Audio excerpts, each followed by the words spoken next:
VK Sanoj DYFI സംസ്ഥാന secretary ഇപ്പോൾ ടെലിഫോണിലുണ്ട്. ശ്രീ സനോജ്, ഇങ്ങനൊരു ആശങ്കയുണ്ട്. പക്ഷെ ആശങ്കയെപ്പറ്റി ഇപ്പോൾ അല്പം മുമ്പ് AP വിഭാഗം സമസ്തയുടെ നേതാവ് റഹ്മത്തുള്ള സഖാഫി എളമരം പറയുന്നത് അത് അധ്യാപകരും വിദ്യാർത്ഥികളും തമ്മിലുള്ള ബഹുമാനമില്ലാതാക്കാൻ കാരണമാകും ഇത്തരം പരിപാടികൾ എന്നൊക്കെയാണ്. എത്രമാത്രം ലോജിക്കലായിട്ട് തോന്നുന്നുണ്ട്? അല്ല, അതിലൊന്നും ഒരു ലോജിക്കും ഇല്ല. ഇത് ലോകത്തിന്റെ വിവിധ ഭാഗങ്ങളിൽ ഈ തൂമ്പ എന്ന് പറയുന്ന നൃത്തവും ഇതുമായി ബന്ധപ്പെട്ട കായിക വിനോദങ്ങളെല്ലാം നിലനിൽക്കുന്നുണ്ട്. ഇതിപ്പോ കേരളത്തിൽ ശിവൻകുട്ടി ലോകത്തിന് മുന്നിൽ ആദ്യം അവതരിപ്പിച്ച സംഭവമൊന്നുമല്ല. ഇത് കേരളത്തിൽ എങ്ങനെയാണ് ഇത് കൊണ്ടുവരുന്നത്?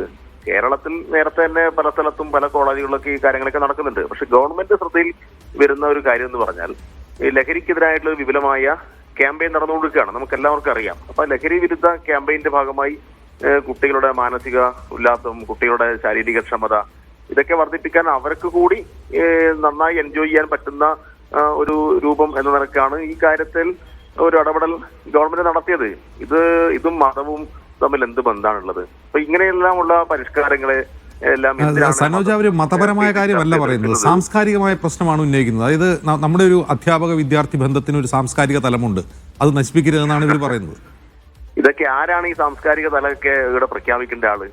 ഏതെങ്കിലും ഒരു മത നേതാവോ ഏതെങ്കിലും ഒരു മതസംഘടനയുടെ ആളാണോ ഈ സാംസ്കാരിക ബോധമൊക്കെ ഇവിടെ മൊത്തത്തിൽ വിതരണം ചെയ്യേണ്ട ആള്? ആരാണ് അവരെ ഇതൊക്കെ ചുമതലപ്പെടുത്തിയത്?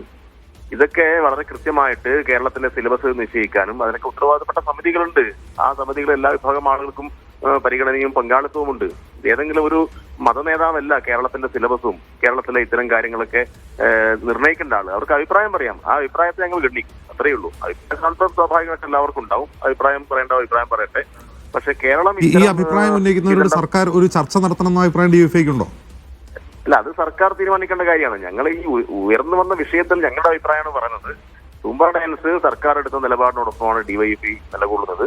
മാത്രമല്ല, ഞങ്ങൾക്ക് അതിനകത്തൊരു അഭിപ്രായമുള്ളത്, ഇങ്ങനെയെല്ലാമുള്ള വിഷയങ്ങളിൽ മതം കലർത്തുന്നത് അത് ആർക്കാണ് സഹായകരമാവുക എന്നുകൂടി ഓർമ്മിക്കേണ്ടതുണ്ട്. നമ്മുടെ രാജ്യത്താകെ വളരെ ഭീതമായ നിലയിൽ ഹിന്ദുത്വ രാഷ്ട്രീയം അതുമായി ബന്ധപ്പെട്ട ആശയങ്ങൾ തെറ്റിപ്പെടുകയാണ്. ഇപ്പൊ സിനിമക്ക് പേരിടാൻ പറ്റില്ല എന്ന രൂപത്തിലേക്ക് ഒരു വിവാദം പുതിയതായിട്ട് വരികയാണല്ലോ. ഇപ്പൊ ജാനകി എന്ന് പറയുന്ന ഒരു കഥാപാത്രത്തിന്റെ പേര് മാറ്റിയിട്ടില്ലെങ്കിൽ ഞങ്ങള് സെൻസർ ബോർഡ് അതിന് അനുവാദം തരില്ല എന്ന് കേന്ദ്ര ഗവൺമെന്റ് പറയുകയാണ്.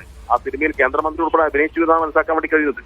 അപ്പൊ ഇതെല്ലാം ആരെ സഹായിക്കാൻ വേണ്ടിയിട്ടാണ്? അപ്പൊ ഇരുഭാഗത്തു നിന്നും പരസ്പരം സഹായിച്ചുകൊണ്ടാണ് വർഗീയത ഉണ്ടാവുന്നത്. അപ്പൊ അതുകൊണ്ട് ഒരു ഭാഗത്ത് മുസ്ലിം വിഭാഗത്തെയാണ് നേരത്തെക്കൊണ്ടുള്ള ഇത്തരം പരാമർശങ്ങളും കാര്യങ്ങളൊക്കെ ഒരു ഭാഗത്തുനിന്ന് വരുന്നു, മറുഭാഗത്ത് ഹിന്ദുത്വ രാഷ്ട്രീയമായി ബന്ധപ്പെട്ട കാര്യങ്ങൾ വരുന്നു. അക്ഷരാർത്ഥത്തിൽ ഇതെല്ലാം കേരളത്തിൽ നമ്മൾ ഇതുവരെ പിന്തുടർന്നു വന്നിട്ടുള്ള ഒരു പുരോഗമന ബോധവും അതുമായി ബന്ധപ്പെട്ട ആശയവുമുണ്ട്. അതിനെ തകർക്കാൻ വേണ്ടിയിട്ട് മാത്രമേ ഇത്തരം കാര്യങ്ങൾ സഹായിക്കൂ. അവിടെ ഇതൊന്നും അനാവശ്യ വിവാദത്തിലേക്ക് വലിച്ചിഴക്കേണ്ട കാര്യമേ ഇല്ല. ഇനിയിപ്പോ തൂമ്പ ചെയ്യാത്തതിന് ഭാഗമായിട്ട് ഏതെങ്കിലും കുട്ടിയെ എവിടെ നിന്ന് പുറത്താക്കിയിട്ടുണ്ടോ? ഏതെങ്കിലും സ്കൂളിൽ ഒരു നടപടിയെടുത്തിട്ടുണ്ടോ? ഒന്നുമില്ലല്ലോ. ലഹരി വിരുദ്ധ ക്യാമ്പയിന്റെ ഭാഗമായിട്ട് നിരവധി കാര്യങ്ങൾ സർക്കാർ ചെയ്യുന്നു. അതിന്റെ ഭാഗമായി ഏർപ്പാടാക്കിയിട്ടുള്ള നിർദ്ദേശിച്ചിട്ടുള്ള ഒരു കാര്യം മാത്രമാണ് തൂമ്പ.